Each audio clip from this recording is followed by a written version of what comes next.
Olá, seja bem-vindo. Estamos iniciando mais um encontro online. Estava com saudades. Já eram 2 encontros que eu não pregava, né? Fernando e minha mãe estiveram aqui com vocês.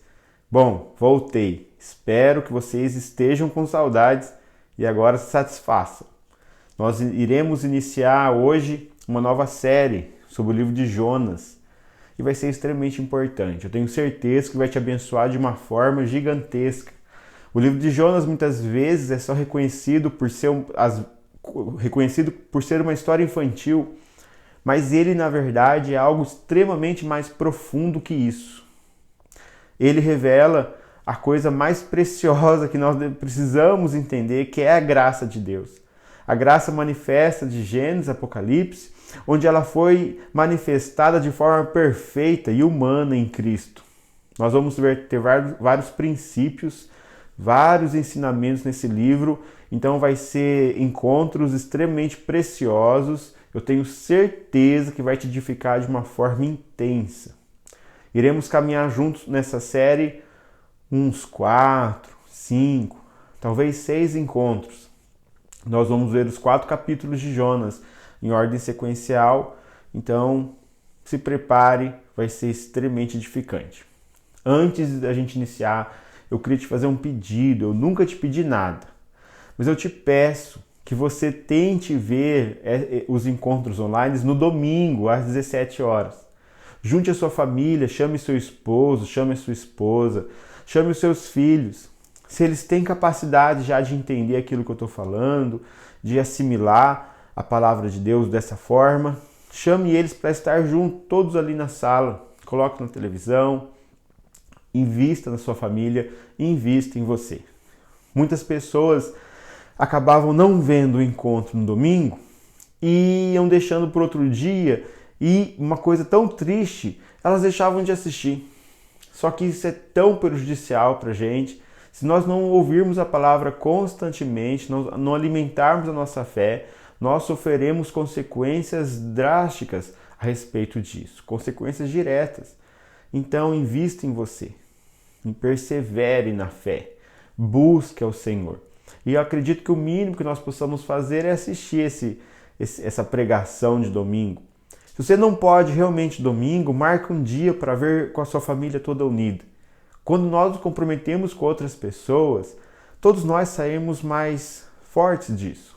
Então, tente no domingo. Caso não for possível, tente outro dia.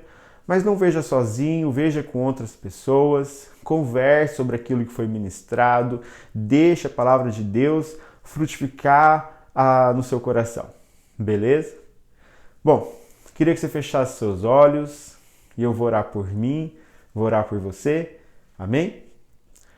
Espírito Santo, eu oro, Pai, que a partir dessa transmissão, a partir desse vídeo, a partir dessa pregação, a sua palavra, Pai, ela encontre cada coração, que ela frutifique de uma forma não esperada na vida de todos.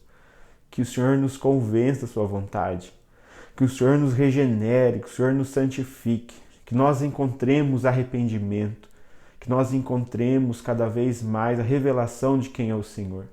Espírito Santo, eu oro contra tudo aquilo que é contrário a essas pessoas de receberem a sua palavra e frutificarem essa palavra.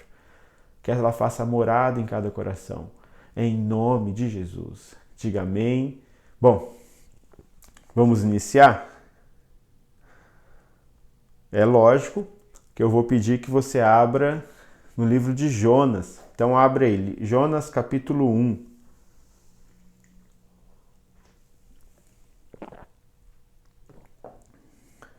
Jonas capítulo 1.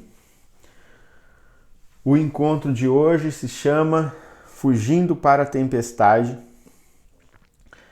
Eles vão ter nomes, por mais que é sobre a série Jonas. Fugindo para a Tempestade, e nós daqui a pouco vamos entender por que esse nome. Jonas capítulo 1, eu vou ler assim, verso 1. O Senhor deu esta mensagem a Jonas, filho de Amitai. Apronte-se e vá à grande cidade Nínive. Anuncie meu julgamento contra ela, pois vi como seu povo é perverso. Jonas se aprontou, mas foi na direção contrária, a fim de fugir do Senhor. Desceu ao porto de Jope, onde encontrou o navio que estava de partida para Tarsis. Uau! Por enquanto a gente só vai usar esses 3 versos. Daqui a pouco eu vou te pedir para você abrir sua Bíblia para a gente ler mais, mas coloca um marcador aí no livro de Jonas, que é nesse livro que a gente vai continuar lendo. Bom, esses 3, a gente consegue perceber várias coisas. Primeiro, que o Senhor deu essa mensagem a Jonas. Quem era Jonas? Jonas era um profeta hebreu, judeu, e pela primeira vez, algo inédito, nunca tinha acontecido antes, Deus pede a um profeta hebreu que vá a um povo que não seja judeu, um povo gentil. Foi a primeira vez que ocorreu isso. Então imagina já o susto de Jonas. Deus manda ele ir a um povo gentil e pregar arrependimento, pregar que Deus está virado com eles. Bom, nunca um profeta judeu foi enviado nessas condições. Sempre o profeta judeu era enviado para pregar a outros judeus. Então era algo chocante. Algo chocante também, entenda, Nínive é a capital, como aqui a tradução diz, a grande cidade de Nínive. Né? Nínive era uma capital do povo assírio. E quem era o povo assírio? Vamos lá, vamos por partes.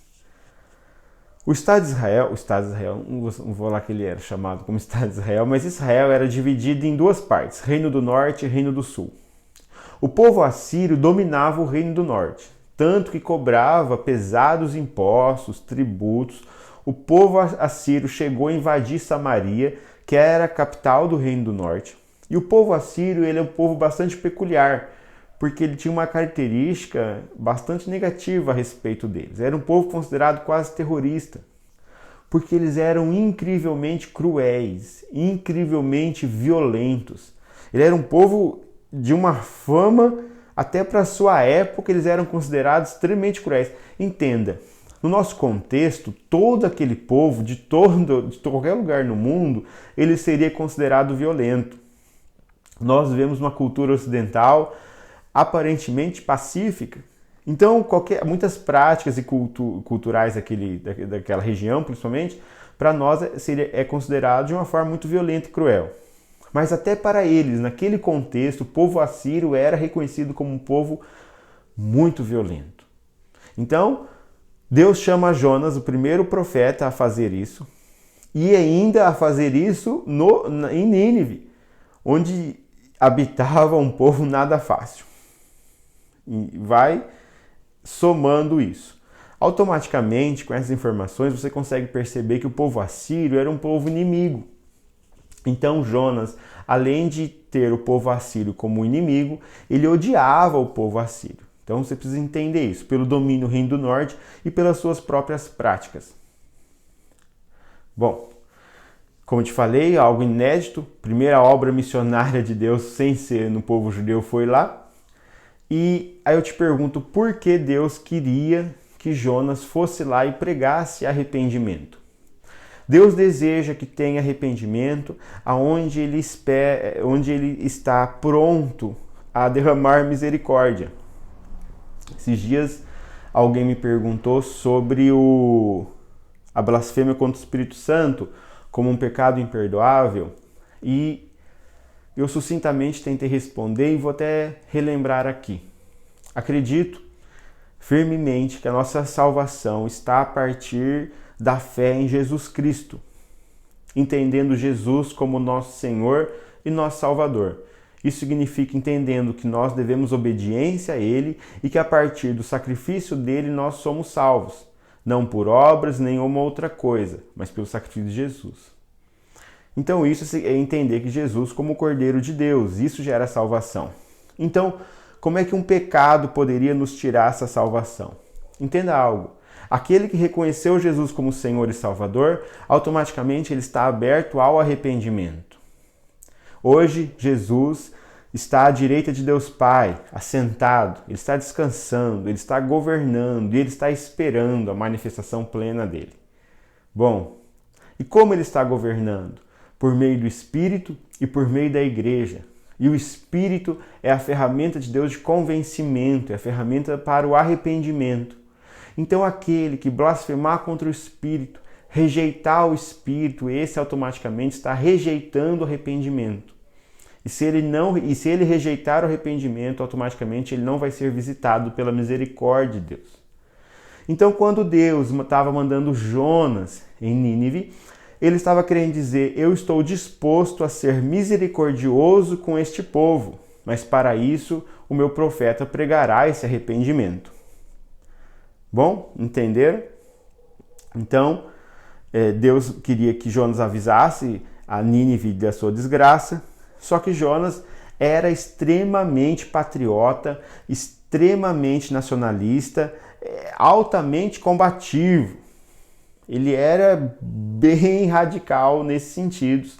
Então, como eu te falei, o povo de Nínive, o povo assírio era um povo inimigo e era um povo que ele temia, ele tinha medo daquele povo. No verso 3, nós vemos que Jonas faz exatamente o contrário ao que Deus mandou. Deus mandou ele ir para leste, ele foi para oeste. Deus mandou ele ir por terra, ele foi por mar. Deus mandou ele para Nínive, para uma grande capital, e Jonas foi para Tarsis, e Tarsis era reconhecido como o fim do mundo. Então Jonas desobedeceu Deus totalmente os opostos que Deus mandou. Jonas não obedeceu a ele. Bom, por que Jonas rejeitou o chamado de Deus?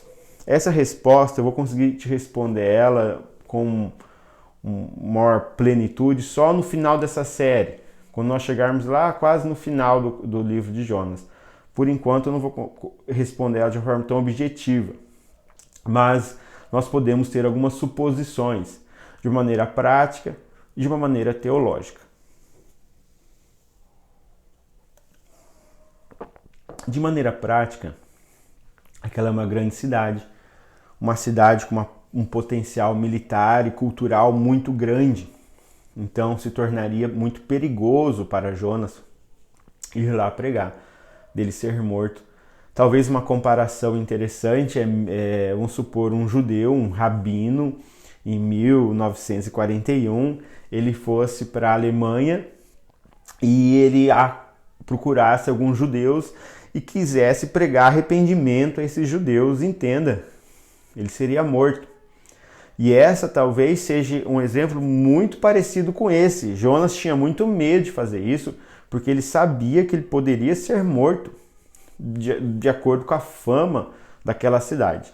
Outra questão também é a questão teológica. Naum, um outro profeta, ele tinha profetizado que Deus destruiria Nínive. Isso antes de Jonas. E destruiria Nínive por causa da sua maldade.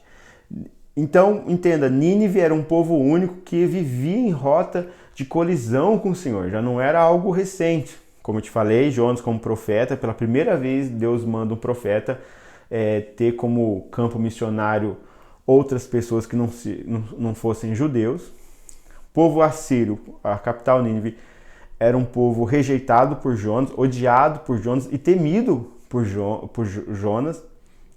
Então, entenda, questão prática, ele poderia ser morto. Questão teológica, o outro profeta tinha já decretado a destruição de Nínive.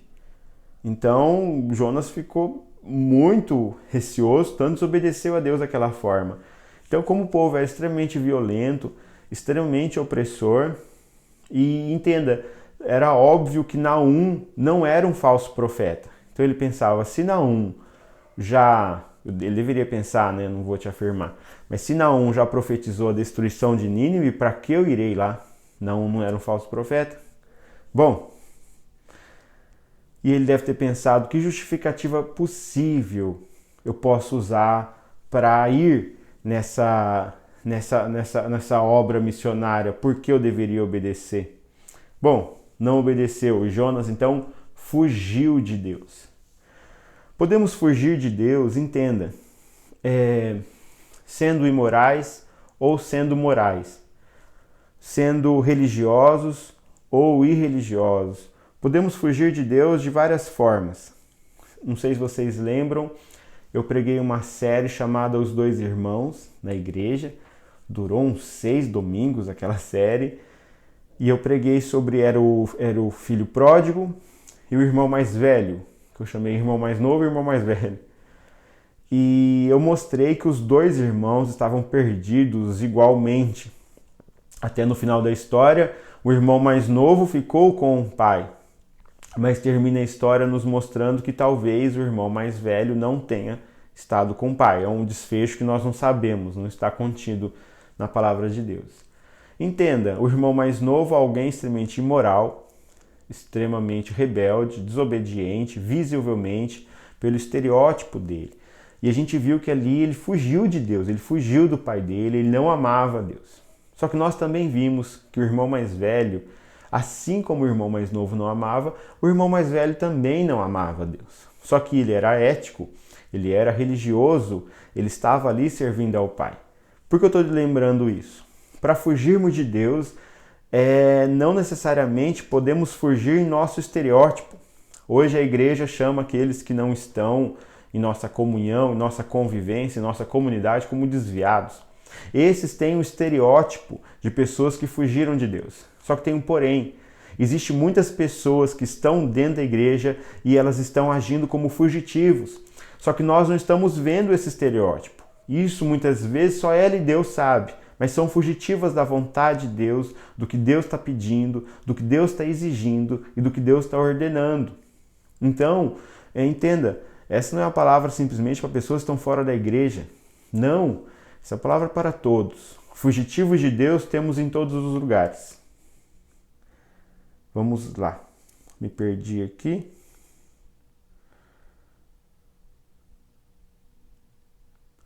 Bom, por que nós fugimos? Por que nós não obedecemos? Por que nós temos essa tendência? Porque por mais que você possa não se colocar como um fugitivo, e você pode confirmar comigo que tem determinadas questões que tem muita dificuldade em obedecer a Deus, em confiar em Deus, em se entregar por Deus. Às vezes não é como um todo, mas é em alguma área da sua vida, é em uma situação, em alguma coisa. Por quê? Por que Jonas fez isso? E por que nós também fazemos? Por que nós também fugimos? Diversas vezes nós temos dúvida a respeito do amor de Deus para conosco. Essa dúvida desse amor, desse cuidado para conosco, é o ponto que nos faz duvidarmos de Deus. Quando nós achamos que Deus não quer o nosso bem, quando nós achamos que Deus não quer que sejamos felizes, quando nós achamos que Deus ele não quer o nosso bem mesmo, o nosso bem comum, entenda, nós vamos não confiar e não obedecer. Porque tem mandamentos e determinadas coisas que ele te pede que aparentemente são desconfortáveis, são contraditórias, são ilógicas. Como eu te falei do povo assírio, pela primeira vez Deus chama um profeta hebreu a ir num povo gentil. Te falei da fama desse povo, te falei das questões teológicas e práticas. Entenda, a olhos humanos aquilo parecia quase um suicídio. Mas era o mandamento do Senhor para Jonas. Jonas tinha falado isso a ele.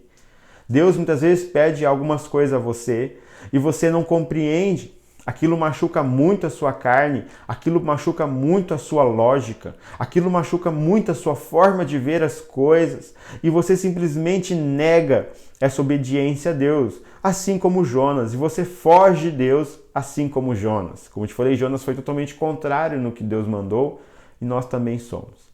Isso ocorre que por mais que possa parecer ilógico, você também acha que é ilógico e você acha que Deus ele não quer o seu bem. Porque se você entendesse que Deus que fosse querer o seu bem, você realmente confiaria nele. Tem uma brincadeira que as pessoas fazem, elas fecham o olho e vão para trás, acreditando que alguém vai recebê-las. E elas não podem dar um passo, elas têm que exatamente cair para trás. E muitas pessoas não conseguem porque elas não confiam que a outra pessoa irá segurá-las.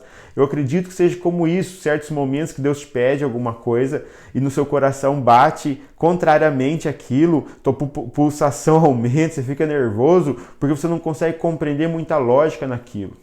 Mas entenda, Deus ele cuida de você, Deus ele ama você. E qualquer coisa que ele pedir, por mais aparentemente possa aparentar ser ruim, no final é muito bom.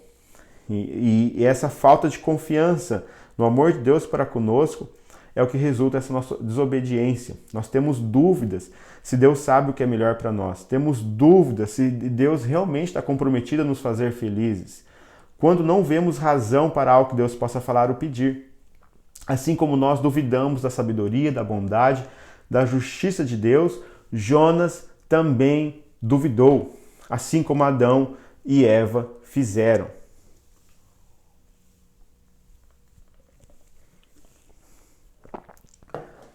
Estou com sede hoje.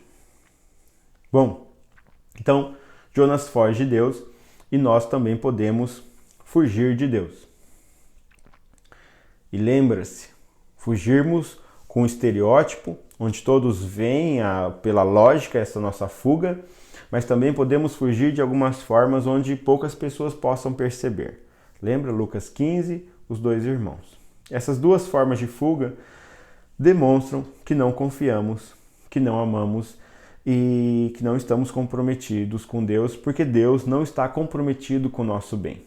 Entenda, você pode dizer assim, não, eu não obedeço simplesmente porque eu não consigo dominar a minha carne, porque eu não tenho capacidade, só que essa é uma resposta que não é verdade.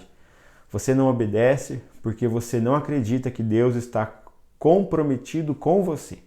O dia que você entender que Deus te ama tão profundamente, você muda todas as suas prioridades, você muda todos os seus afazeres, você muda toda a tua lógica, a tua cosmovisão se torna cristã, a tua forma de atuação no mundo como profissional, como um ente familiar, como um colega de trabalho, como um vizinho, muda completamente.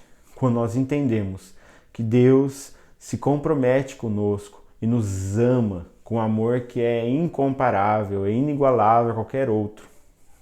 Por isso que é tão importante nós entendermos o amor de Deus por nós. Bom, Jonas lembra o filho pródigo e o irmão mais velho. Você vai ver durante essa série que Jonas ele intercala entre os dois papéis. Nos 2 primeiros capítulos ele é um e nos 2 últimos capítulos ele é outro, mas isso vamos deixar para frente. Então, a menos que nós não enxergamos nosso pecado, porque Jonas, entenda, não estava confiando em Deus como Deus cuidava dele. Jonas não estava ciente disso, porque senão Jonas teria obedecido, mesmo sem ver esperança nessa obra missionária. Mas também Jonas não tinha compaixão daquele povo. Jonas não tinha nada. Ele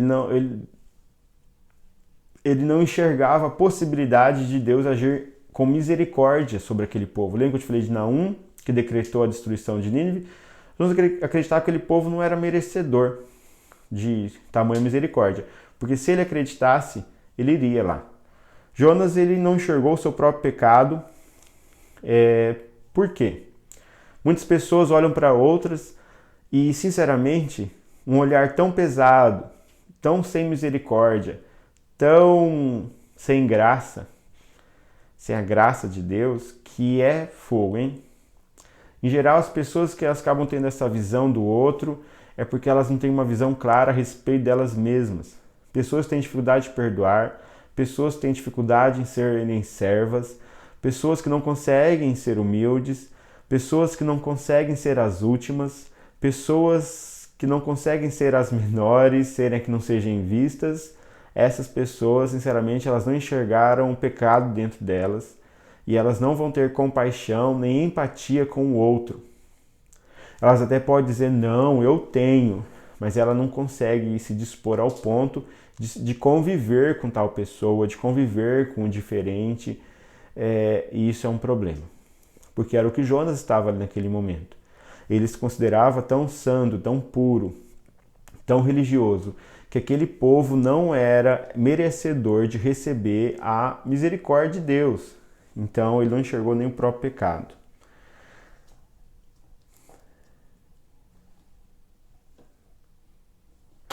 Entenda. Vamos lá, como é que eu vou explicar isso aqui? Nós nunca entenderemos que Deus pode ser misericordioso para todas as pessoas e ainda assim continuarmos sendo justos e fiéis. Não tem condição. Mesmo que não entendemos e nem merecemos, Deus estendeu sua misericórdia a nós todos os dias, a todo momento. Entenda, quando você se enxergar a forma que você é perdoado, que você é perdoada, e que você é amado, que você é amada, você vai conseguir fazer isso da mesma forma, muito parecida com seu irmão e com o seu próximo.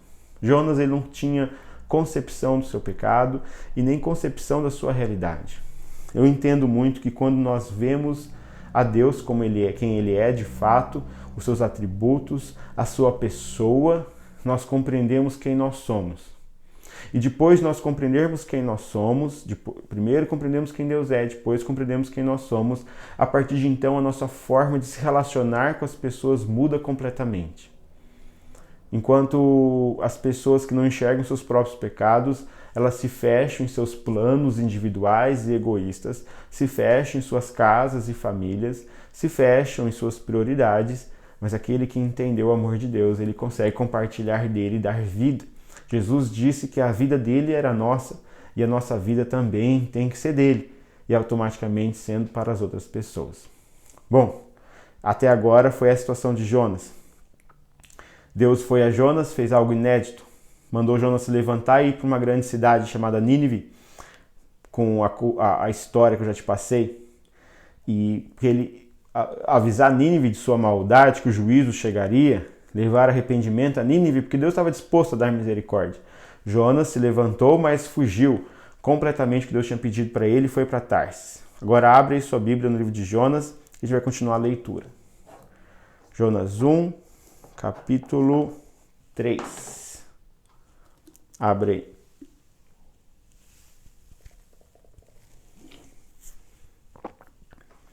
Esse copo que eu tô é horrível. Jonas, verso 1, versículo... tô errando aqui. Capítulo 1, verso 3. Não capítulo, acho que eu falei capítulo 3, né? Capítulo 1, verso 3. Jonas se levantou, mas para fugir da presença do Senhor, para Tarsis, desceu a Jope e encontrou um navio que ia para Tarsis. Pegou a passagem e embarcou no navio para ir com eles para Tarsis, para longe da presença do Senhor. Mas o Senhor lançou sobre o mar um forte vento e levantou uma tempestade tão violenta que parecia que o navio estava a ponto de se despedaçar. Que incrível! Eu acho incrível isso aqui. Você tem que ver os próximos encontros, que você vai entender o porquê de tudo isso. Bom, Jonas fugiu, como eu falei, totalmente contrário, leste-oeste, terra, mar, uma grande cidade, uma capital, foi para o fim do mundo. Beleza. Chegou lá no navio e Deus enviou essa tempestade sobre eles, vento forte. Ia destruir tudo, ia despedaçar todos. A Bíblia ela não diz que toda dificuldade ela é consequência do pecado, mas ela ensina que todo pecado tem uma consequência. Volto a dizer, a Bíblia não diz que toda dificuldade é consequência do pecado, mas a Bíblia diz que todo pecado ela tem consequência. E essa tempestade foi uma consequência do pecado de Jonas. A gente não pode esperar fazer algo e receber uma coisa diferente. Pensa o seguinte, se você tratar mal alguém com indiferença, você não pode esperar que essa pessoa que venha com amizade, venha com confiança. Não tem sentido. A gente não pode esperar tratar o nosso corpo com pouco caso e esperar ter uma boa saúde. Entende? Existe a lei da ação e da consequência. E o pecado funciona dessa maneira. Não tem como a gente colocar os nossos interesses egoístas à frente do bem comum e esperar que não haja desigualdades sociais. Não tem, é ilógico. Não podemos culpar o destino, a vida, de coisas que diz respeito à nossa responsabilidade daquilo que fazemos. E assim como o Jonas estava fazendo, uma desobediência a Deus, teve uma consequência direta a respeito daquilo. Todo pecado tem uma tempestade. E lembrando, não é uma tempestade controlável. Todo pecado tem uma tempestade vinculada nele. Entenda isso. Todo pecado tem uma desigualdade, tem uma consequência. E as consequências do pecado são geralmente parecidas, como alguém que com uma... Não sei se vocês sabem, mas quem trabalha com radiação, os anos de aposentadoria são menores, tá? Raio-X, essas coisas, porque ele não pode ficar em contato com radiação muito tempo, aquilo pode dar grandes problemas para ele. Até os que descobriram o raio-X mesmo, o uso dele, morreram de formas bem complexas e complicadas. Entenda algo. O pecado é como se fosse aquilo, porque a pessoa não está sentindo nada, ela não está... É algo que vem tão devagarzinho que com o tempo você vai sofrendo as consequências daquilo.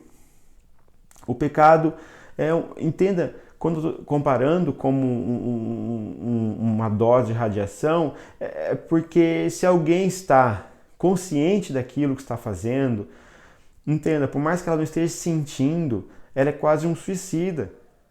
Porque o pecado tem a consequência. Então é um suicida, porque ele está cometendo algo contra si mesmo. Ou é como tomar uma droga viciante. Sabe, aquilo lá é tão prazeroso instantaneamente, só que vai passando o tempo, aquilo se torna mortal. Então, o pecado é mais ou menos isso. Essa droga que se torna tão difícil você não voltar a consumi-lo. Por exemplo, quando você se entrega a pensamentos amargos,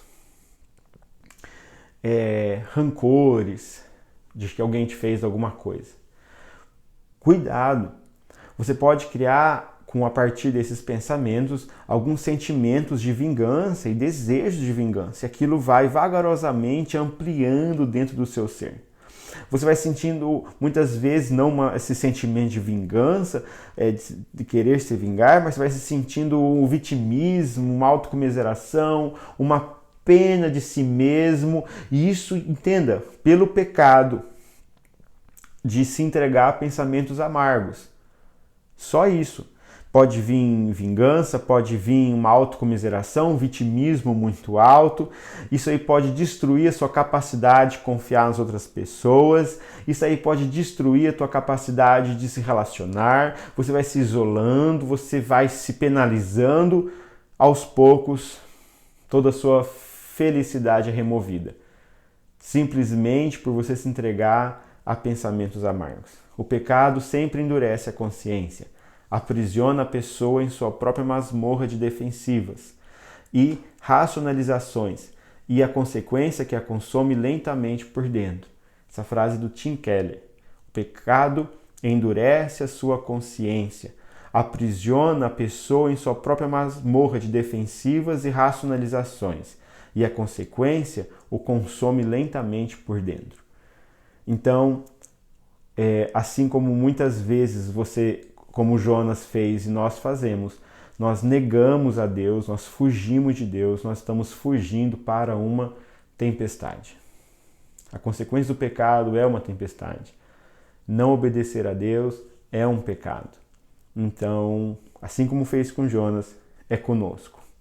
Vivemos as nossas tempestades e a tempestade dos outros.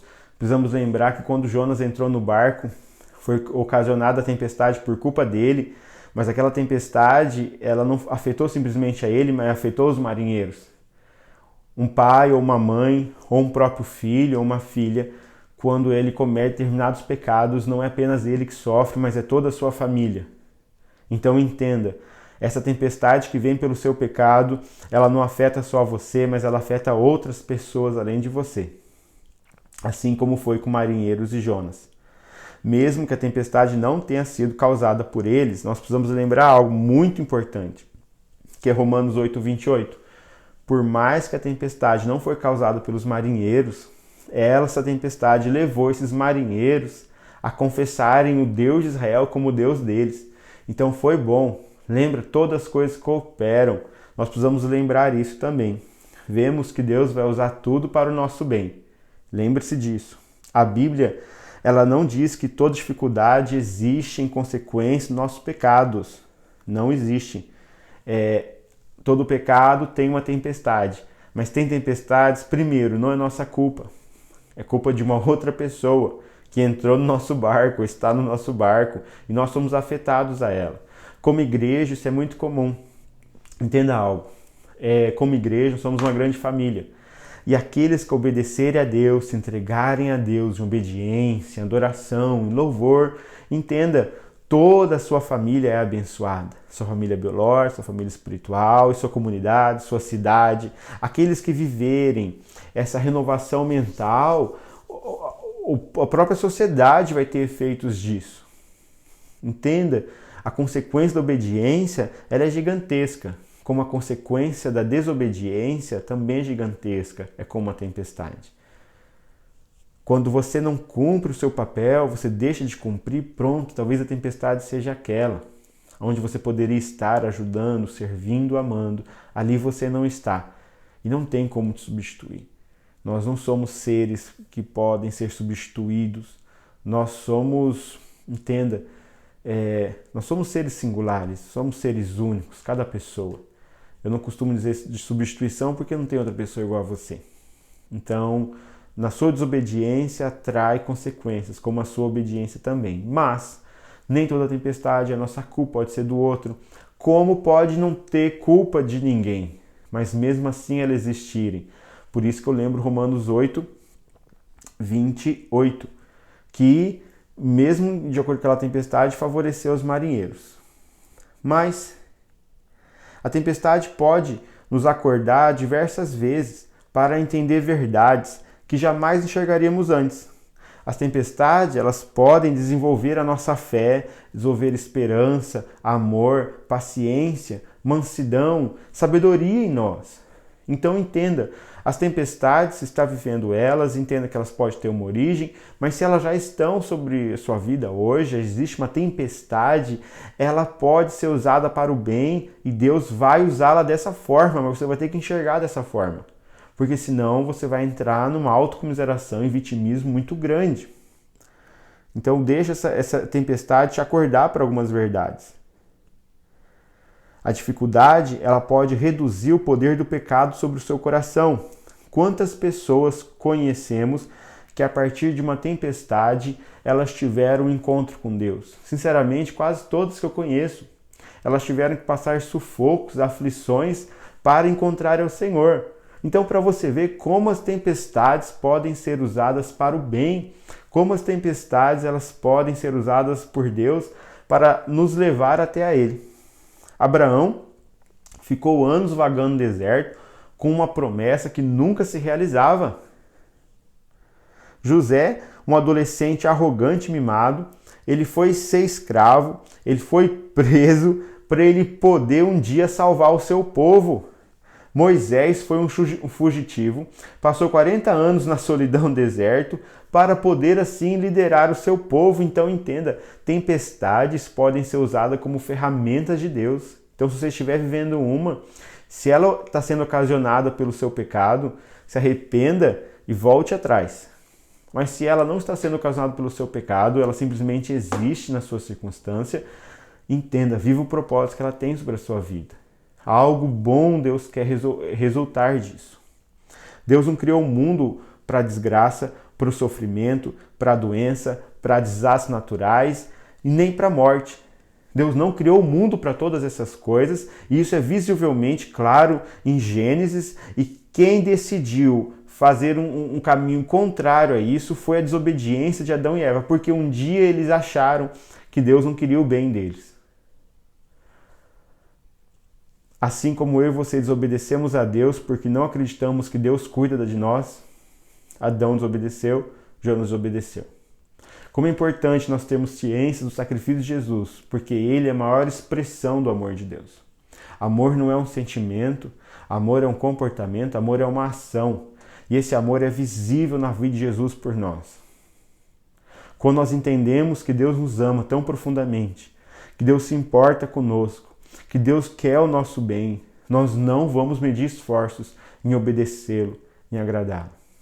Lembra-se, Deus não quer um mundo com destruição, doenças, mortes, desastres naturais, nada. Não é esse o plano original de Deus. O mal entrou no mundo quando nos afastamos dele. E Deus também, lembre-se disso, ele não é um jogador de xadrez que nos move como peças e faz assim como quer. Deus não é um Deus sádico, Deus não é um Deus manipulador, Deus não é esse Deus que muitos criaram. Deus, quando vê o pecado e o sofrimento, ele sente dor. Ele sente dor, Gênesis 6,6. Ele não deseja isso. Entenda, as tempestades não o agradam, por mais que elas muitas vezes podem ser até atos de Deus sobre nós, elas não os agradam. Sofrimento e dor não agradam ao Senhor. Pode não ser claro para nós, mas entenda. Você já passou por algumas dificuldades, algumas tempestades, que você não via sentido nem explicação, não é verdade? Mas passou-se os anos e muitas vezes você viu que essas tempestades te ensinaram, construíram em você, não é verdade? Se não fosse elas, você não seria quem é hoje. A parte boa de você eu estou me referindo. Então, as tempestades muitas vezes nós não vamos entender no hoje, mas vai passar anos e nós vamos entender. Mas tem tempestades que possam passar décadas e décadas e nós nunca iremos compreender. E é normal isso. Lá na glória nós compreenderemos tudo, mas nem todas as respostas nós teremos a respeito de nossas tempestades e tribulações. Podemos ter convicção que Deus tem controle sobre todas as coisas, que Deus tem controle sobre nossas dificuldades, que Deus tem controle sobre nossos sofrimentos. Eles não são aleatórios, não são sem sentido. Jonas não conseguia ver a misericórdia de Deus naquela tempestade, mas ela era o início para transformar o seu coração. A gente vai caminhar durante a série, você vai perceber que se aquilo não ocorresse, Deus não poderia transformar o coração de Jonas. Então, recapitulando, se Deus tem te chamado para você se levantar e fizer algo, você não tem obedecido, provavelmente você está caminhando, fugindo de Deus e fugindo para uma tempestade, porque a consequência do pecado, ela é real. E se você está vendo uma tempestade, entenda, ela tem um propósito sobre a sua vida. A tempestade de Jonas transformou o coração dele. A tempestade que está ocorrendo sobre a sua vida hoje, ela vai transformar o seu coração, ela vai fazer coisas novas em sua vida. Creia nisso. Creia nisso. Se volte a ouvir a palavra de Deus, se volte a ouvir a voz de Deus e obedeça a Deus. Confie nele, confia no amor dele para você. Jonas não conseguia ver a tal misericórdia que Deus queria que ele tivesse ao povo de Nínive e ele não conseguiria ver nem a si mesmo. Como eu te falei, Jonas não tinha concepção do seu próprio pecado. As pessoas que presenciaram Jesus morrendo, elas sinceramente elas não viam esperança. Um dia eu preguei que o primeiro cristão foi uma mulher chamada Maria Madalena, porque ela reconheceu Jesus.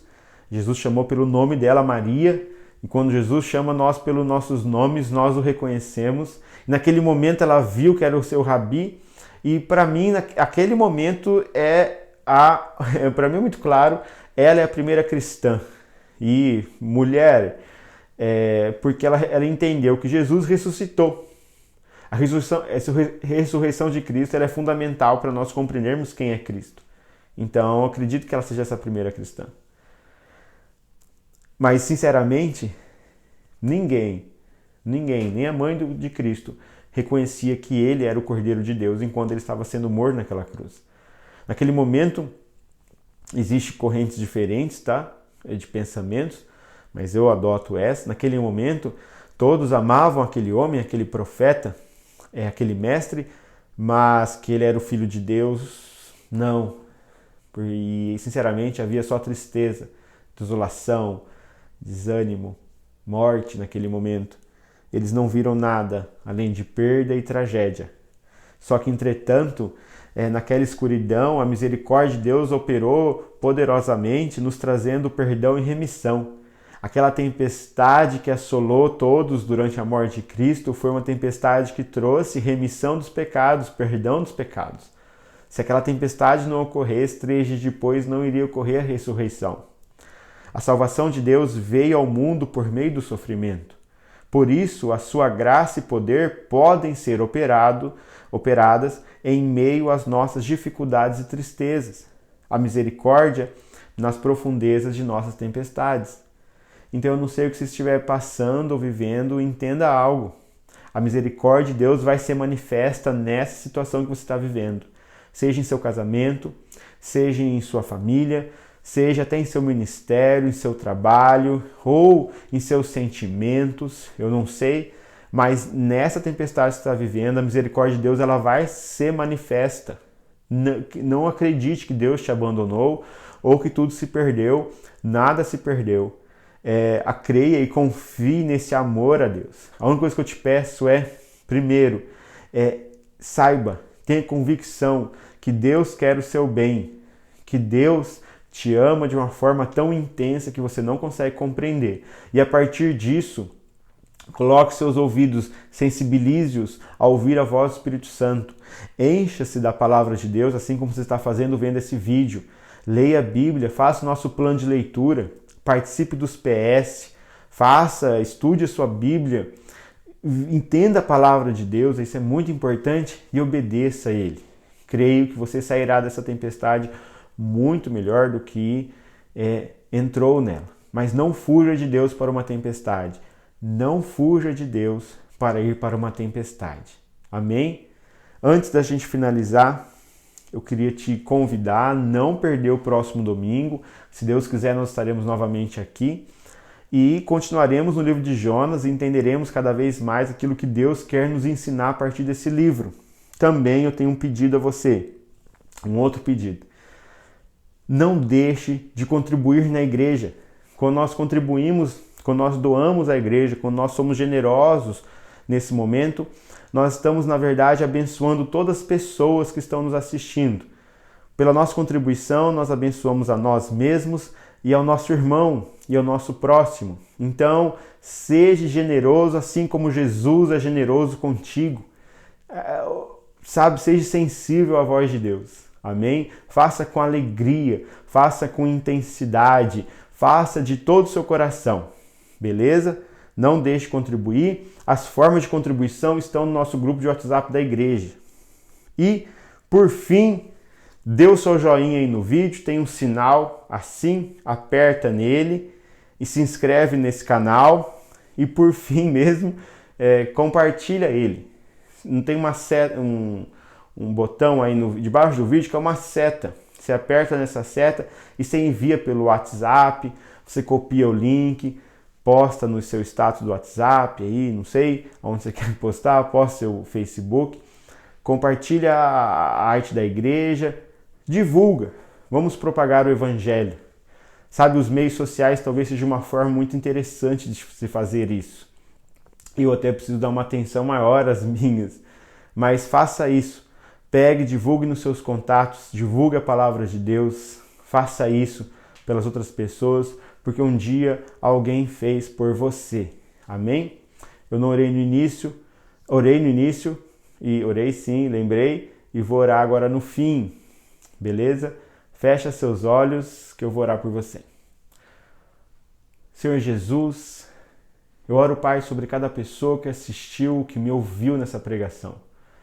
Eu tenho certeza, Pai, que essa semana cada um, Pai, afinará os seus ouvidos, deixará ele mais sensível à sua voz. E quando o Senhor disser para ir para uma direção, ele decidirá e irá para essa direção. Aqueles que tomaram já caminho contrário ao que o Senhor direcionou, que em nome de Jesus eles agora se convertam ao caminho, peguem direção contrária e obedeçam ao Senhor. Pai, eu oro sobre todos aqueles que estão passando por tempestades, por tribulações, por sofrimento. Espírito Santo, mostra a eles propósito nisso. Mostra a eles, Pai, que há um bem comum, há um interesse do céu sobre isso que está ocorrendo com eles, e o Senhor vai usar essa tribulação para os deixá-los mais parecidos com Cristo e assim cumprirem o seu propósito aqui na terra. Espírito Santo, os convença. Quebranta no Senhor, dobra no Senhor diante a Ti.